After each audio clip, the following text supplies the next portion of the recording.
Here we go, Wayfinder 1.0 has been released, leaving early access, including a new zone, a new Wayfinder, and many quality of life improvements and additions. The last 2 days I finished the new main story questline, nearly all new side quests, and brought the new class up to maximum level. Here's everything you need to know about Wayfinder Echoes 1.0. As this is a follow-up video on my early access review, please check that video if you are completely new to the game and interested in how the game is structured, how progression systems work, and why combat in this game is awesome. This video will focus on the 1.0 editions, plus a final pros and cons section for the game as a whole.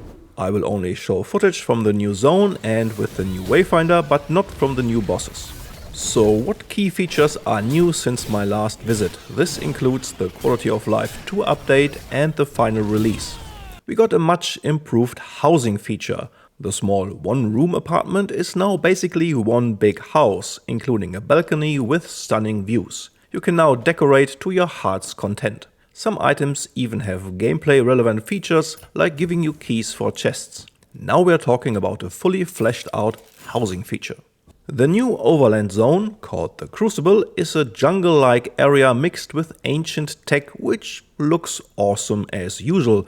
Plus they added a lot more verticality compared to the other zones. The zone features a new main storyline that will lead you through the area, as well as some side quests, and is packed with combat events, patrols, loot, and so on. This includes 2 new expeditions and 4 boss fights, aka hunts, themed accordingly.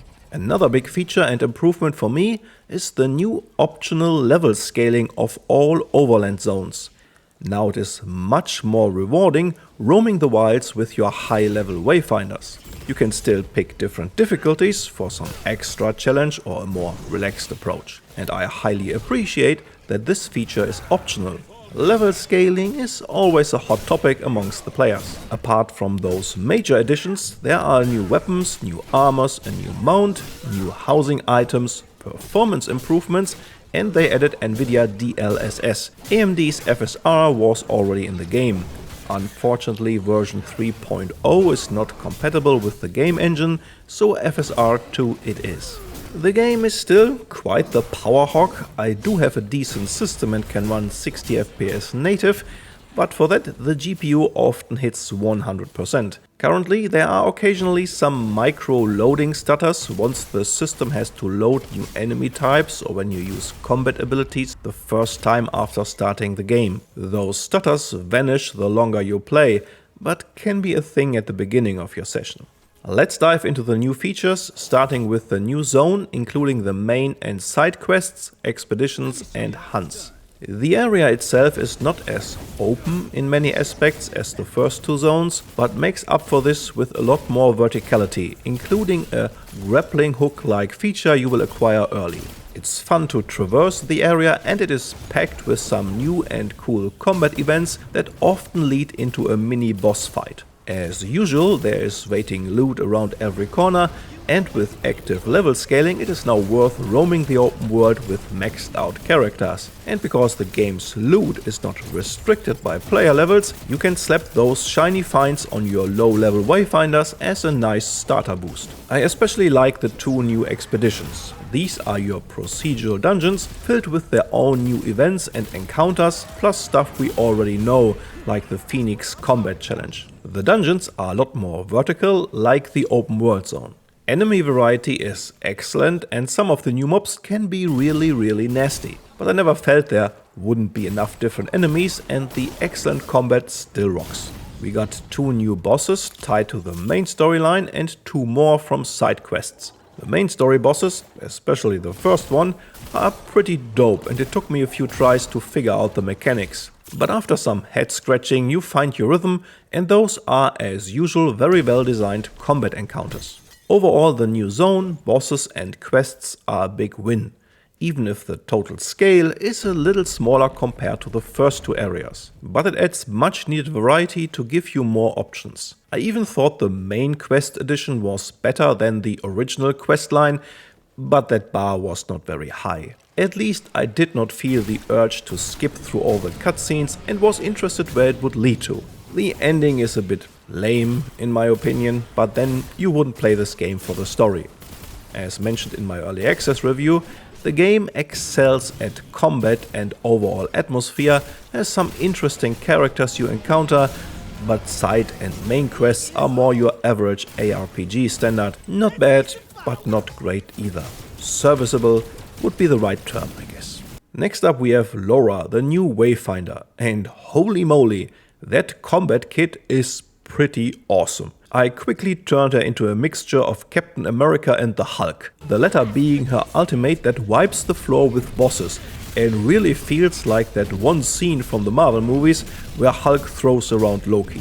While I'm not a big fan of the tiny teenager visual design, thankfully we have a lot of customization options available, the passive and active combat abilities are one of the best in the game, and she has quickly become my favorite melee Wayfinder. She is designed as an arcane warrior, which uses her abilities a lot and often in quick succession. Especially her reflective invulnerability shield and her ultimate kick ass big time. The more she uses her skills, the more powerful they get through one of her passives. You can combine her passive increase of ability power with a hefty 20% cooldown reduction basically every time you cast through the Wayfinder skill tree.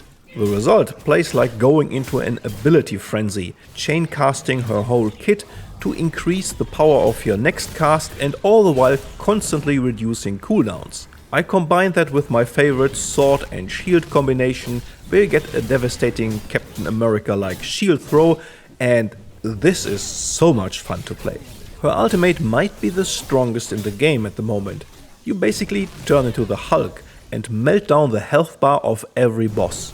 Once you spend all your ability points, you can combine her ultimate with her reflective invulnerability shield. I don't have to tell you how that goes. I hope they will not nerf this, it is so much fun to play. Overall a great addition and a unique Wayfinder with a very strong and versatile kit that you can combine with many different weapon types. So, where does Wayfinder Echoes stand after the 1.0 release? For only 25 bucks, you will get a modern and one of the best ARPGs on the market, which you can play offline or co-op with your friends.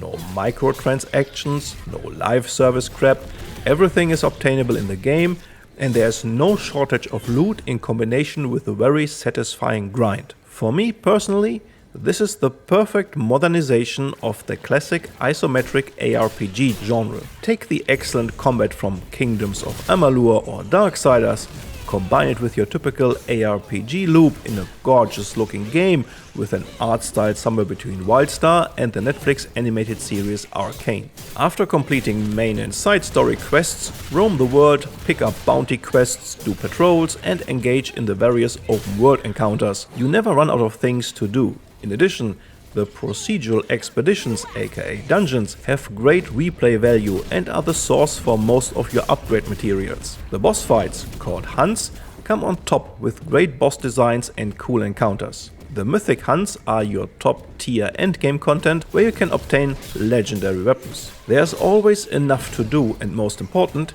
you have a lot of options available. Variety is king and Wayfinder nails this aspect.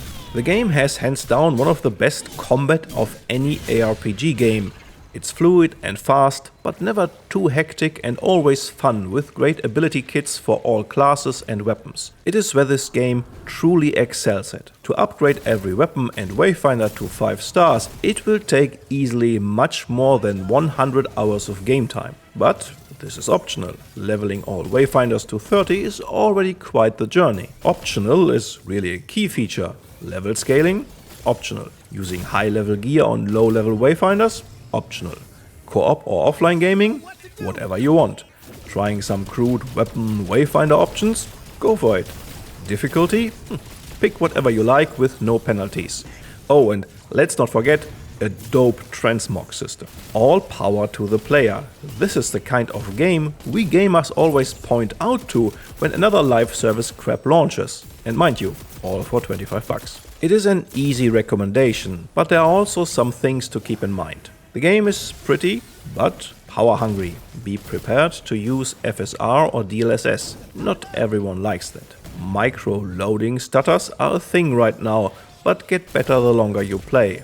Apart from that, I had no crashes. Some of the new expeditions bugged out at the end twice in my playthrough, so I had to rush through them again because the expedition didn't count it as completed once, and the second time I unlocked the exit first and then did the main mission, which the game didn't like, and I had to abandon the dungeon. These are rather minor annoyances which surely can be addressed in a future patch. The different progression systems and loot overall, as described in my early access review, carry over the initial heritage of the original MMO design, both in a good and in a bad way. On one side, it is great to have so many systems to engage with.